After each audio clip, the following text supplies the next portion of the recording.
Hello friends, तर आता आपल्याला BMSचं कॉलेज आपलं प्रायव्हेट किंवा गव्हर्नमेंट अलॉट झालेलं आहे सीट. तर आता याच्या पुढची प्रोसेस काय असणार आहे तर ते आपण बघूया. तर हे 4 पॉइंट्स आहेत. तर फर्स्ट आहे आपल्याला बेटरमेंट. तर बेटरमेंट म्हणजे काय की सपोज आपल्याला लागले, आपण ही लिस्ट प्रिफरन्स लिस्ट टाकली होती, ठीक आहे. तर याच्यामध्ये आपण आपला प्रिफरन्स टाकला होता, फर्स्ट कॉलेज जे आपल्याला पाहिजे ते प्रायोरिटी फर्स्ट, तर लास्ट प्रायोरिटी, ठीक आहे. तर याच्यापैकी आपल्याला लागलंय 3rd नंबरचं कॉलेज, ठीक आहे. आणि आपल्याला हे कॉलेज पाहिजे नव्हतं, आपल्याला 2nd नंबरचं कॉलेज पाहिजे होतं, पण आपल्याला लागलंय 3rd नंबरचं कॉलेज. तर मग आपण काय करायचंय, मग आपल्याला बेटरमेंट, मग आपल्याला हे कॉलेज भेटण्यासाठी आपल्याला कॅप 2 राऊंड मध्ये आपल्याला एलिजिबल व्हावं लागेल. मग त्या एलिजिबिलिटीसाठी आपल्याला जावं लागेल त्या 3rd कॉलेजला. आपल्याला कोणतंही कॉलेज अलॉट झालं फर्स्ट राऊंड मध्ये तरी सुद्धा आपल्याला त्या कॉलेजला प्रॅक्टिकली तिथे जावं लागतं, तिथे फिजिकली प्रेझेंट राहावं लागतं, तिथंचा फॉर्म नॉमिनल ऍडमिशनचा भरावा लागतो. कारण हे जर केलं नाही तर आपलं जी सीट आहे हे कॅन्सल होऊ शकतं, होतच जर तिथे गेलं नाही तर. मग आपल्याला बेटरमेंट जर आपल्याला हे करायची आहे तर त्याच्यासाठी आपल्याला या कॉलेजमध्ये जायचं आहे. तिथे आपल्याला नॉमिनल ऍडमिशन फॉर्म भरायचा आहे, त्यांना जे डॉक्युमेंट आहे ते द्यायचे आहे, आणि नंतर आपण 2nd राऊंड स्कॅपसाठी आपण एलिजिबल होणार. आणि मग तेव्हा आपण परत ते कॉलेजेसची लिस्ट टाकायची आहे, ती आपोआपच होऊन जाते, ठीक आहे. मग त्याच्यानंतर मग आपल्याला आपल्याला जे पाहिजे होतं कॉलेज तर ते आपल्याला अलॉट होईल. मग त्याच्यानंतर काय करायचं, मग आपल्याला हे आपलं फेवरेट कॉलेज अलॉट झालं, मग तिथं जायचं आणि तिथं जाऊन ऍडमिशन फॉर्म भरायचा वापस.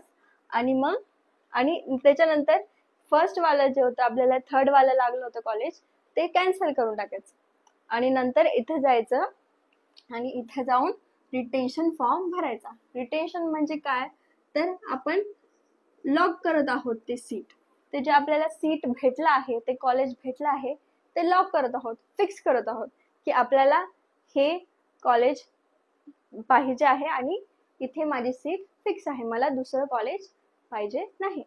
तर मग त्यालाच रिटेन्शन असं म्हणतात की. आणि मग आता रिटेन्शन आपण भरलं की त्याच्यानंतर आपण अजून कॅप 3 राऊंडला एलिजिबल होणार नाही, कारण ते आपण एक्सेप्ट हेच वाला कॉलेज केलेलं आहे. रिटेन्शन भरणे म्हणजे एक्सेप्ट करणे, ठीक आहे, लॉक करून टाकणे. नंतर बेटरमेंट झाली, नंतर आपण कॅन्सलेशन आपलं कॉलेज होऊ शकतं. कसं होऊ शकतं, आपल्याला नंबर लागलाय 3rd या कॉलेजमध्ये, ठीक आहे, आपल्याला हे कॉलेज पाहिजे नाही, ठीक आहे, आपल्याला हे पाहिजे होतं.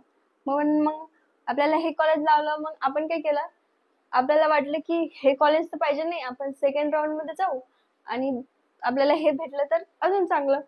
मग आपण काय केलं की या कॉलेजमध्ये आपण गेलोच नाही, तिथे जाऊन फॉर्मच भरला नाही, फिलच केला नाही तिथेचा नॉमिनल जो असतो तो. मग आपलं काय होणार आहे, डायरेक्ट आपण त्या राऊंड मधूनच